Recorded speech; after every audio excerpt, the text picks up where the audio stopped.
Okay, so I have to remember that I'm doing vlogs now. Let me turn this around. This is bothering me. I have to remember that I'm doing vlogs now. This is something totally different. So I can record anywhere, which means I should have brought my, what do you call it, selfie stick or whatever the thing is that I have. Anyways, so I'm sitting here waiting for my children to get out of school. And this is the finished product so far. I initially wanted to cut it like buzz cut, like really short, and then once I cut my locks off this morning, I saw a little length up here. I was like, okay, I might want to keep it, but I kept in mind that I may have to cut it really low, just like I did previously with the last big chop, because I think it's something different. Okay, this will be my fourth big chop, right? First time I did it, I had a relaxer and I had like a short pixie cut, you know, curls at the top and, you know, smoothing down the back or, you know, rolling the back or whatever. Then I went natural, and then I did a big chop, and then I grew locks for 9.5 years and then did a big chop, and then I grew locks again for 2 years and just cut them off. So one thing that I noticed was different is with locks, since you have them in different parts and they're that way in for such a long period of time, it feels like it sets your hair in that way. So it's like if you have, like this time, the first time I had locks, I had like 90 something locks, I think either 80 or 90 something locks. So I had a lot of locks, but I've always had thin hair. It was full but thin, fine hair, because my mother has that type of hair. And so with my locks, I had so many. However, most of them were kind of small. They weren't sister locks, but they were just small size, right? But of course, when you get into the crown, like up here and in the front, they were always thicker. But the rest of my locks were pretty much, you know, like small, thin, whatever you want to call it, in width, okay? But somewhere around the pandemic, I started to experience like a little bit of loss of hair at the top. And it kind of weighed on me for a little bit because it got to the point where I had to combine locks, and I really wanted to, like, okay, when you see other hairstyles and you see other people doing different hairstyles, you know, I want to be able to part my hair straight down the middle without a zigzag, because I didn't combine this hair from over here with this hair over here, and now when I part my hair down the middle, it's not straight down. Or if I want to go straight back like this, I can't do it. It's kind of like some up here, some down here. Like, I was just like, I'm just so tired of this. And then with the thinning that was right here, I was just like, you know what? I think it's time. I grew this for 9.5 years. During that 9.5 years, I was really on a journey. Like, it was a specific journey. It was a spiritual journey. It was in depth. I went through so many different things. I learned so many different things. My eyes were open, all three of them. Like, it was just an enlightening phase with myself, with my family, with my husband, with my children. Like, that was a journey for myself, but all of us. And part of that journey was growing my hair out and growing my locks. I did my own locks. I started my own locks. I started the locks for everyone in my family, in my immediate family. So I did my husband's locks, I did my 2 sons' locks, and I did my daughter's locks. We were a whole locked family. Like, we stood out everywhere we went. You know, our clothes were different. I told you we was on different types of journeys. We can talk about that later on in the vlogs. But it was part of a journey. So when I cut it off, it felt like, you know, relieving all of that pressure, all of the turmoil, all of the pain, the ups and downs, the good and bad. It felt like everything was just kind of like released, and it was just a weight lifted, right? And then I was like, you know what? And I did not regret it. Then after a while, I was like, I miss my hair. Like, my first set of locks, I don't know, I keep going like this. My first set of locks were literally down my back, almost touching my butt. 9.5 years worth of hair, right?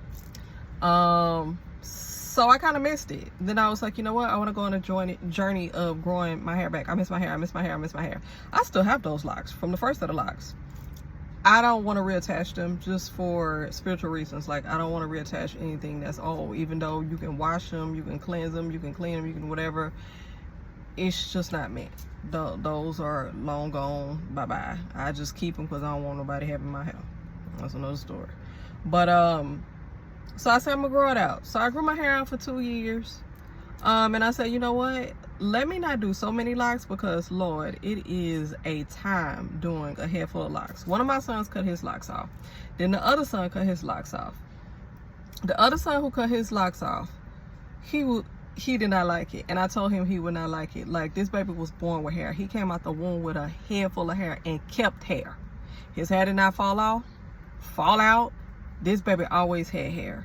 He's meant to have hair. I done told him that. Like, I say, I'm here. I'm your mama. I know my children. Like, you meant to have hair. You always need to have your hair, Samson. Like, don't cut your hair. That's your power. That's you.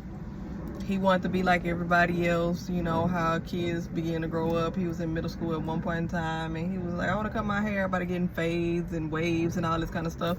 Cool, I'm gonna let you experience that. Cut that off. It was his biggest regret, right?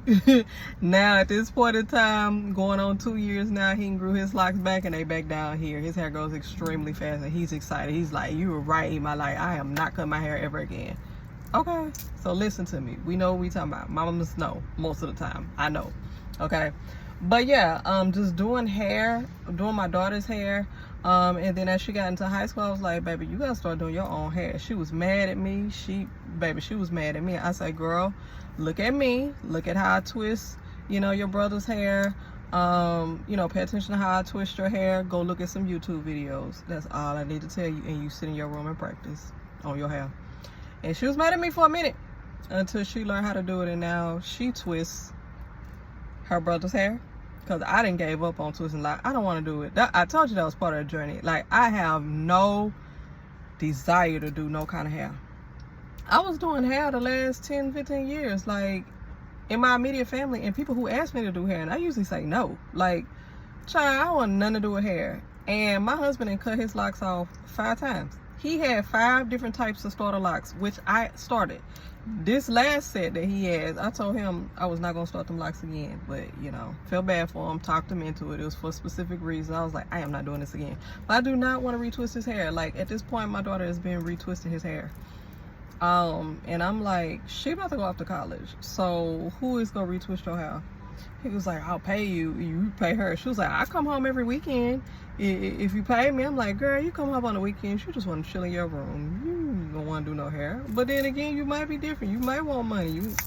It doesn't take that long for you to do hair. Tell him to wash and condition his hair, or I could do that for you. And you come and retwist it. Take you about 2 hours. Make you about $30, $40 and go on back up to school. So, hey, who knows? But, yeah. All I have to say is, like, I'm just locked out. I love locks. I still love it. They're beautiful. When I see some beautiful locks, I let people know.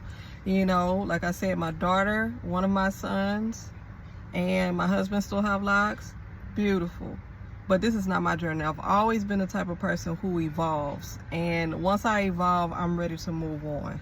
And one thing that I said, I expressed to my daughter and my husband, I was like, my first set of locks was a part of the journey. I'm sorry, y'all, I'm sitting parked, so if y'all hear the ambulance or anything, I said that was a part of my journey, right?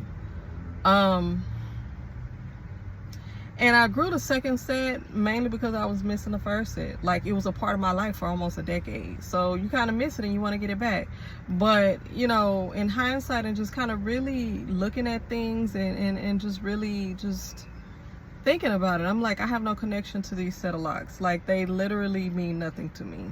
I rarely did my hair. I rarely retwisted it.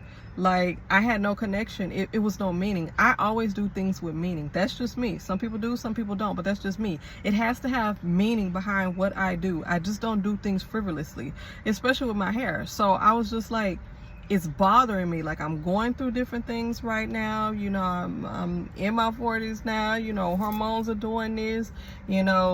I do. If you have not heard before, I'll talk about it more. I do, cope with anxiety and depression at different periods of time. And so, you know, there's lots of things going on, and I'm like, there's no connection here. This is weighing me down. It's almost like it's a nuisance.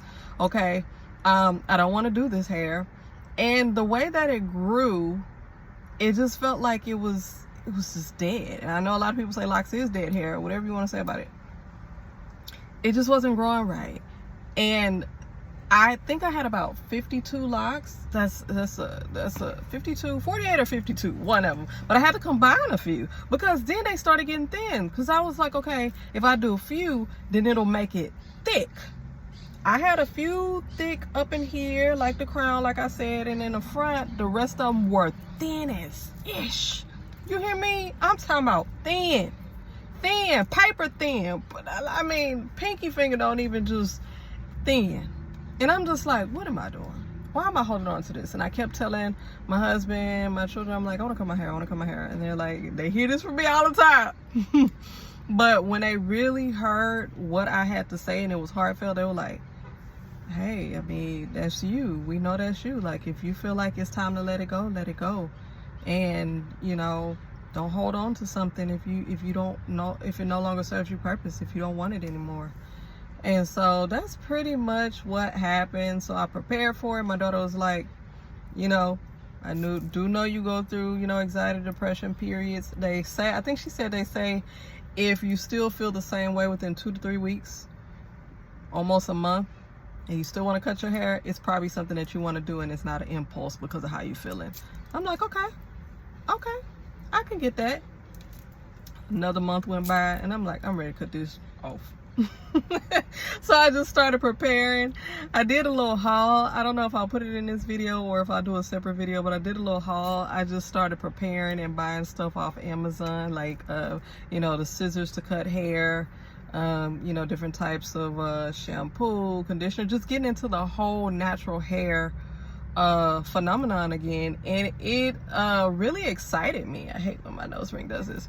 It really excited me. Like, I have not had natural hair. My hair has been natural for like over 15, 16, 17 years, right? But I'm talking about natural hair as it being loose and not locked. Like, before I locked my hair, it was natural for a period of time, and I enjoyed the whole boom. That's when all of the natural hair just like blossomed on the scene. It was like 2006, 7, 8, 9, 10, and everybody was doing, and you know, you're looking at all the different styles and all the different products. It was just so exciting at that time, you know.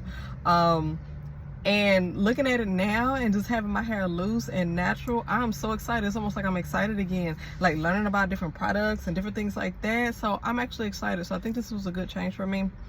I rambled on and said all that to say thank y'all for tuning in to this blog and listening to me. But just stay tuned. This is just my life, hair.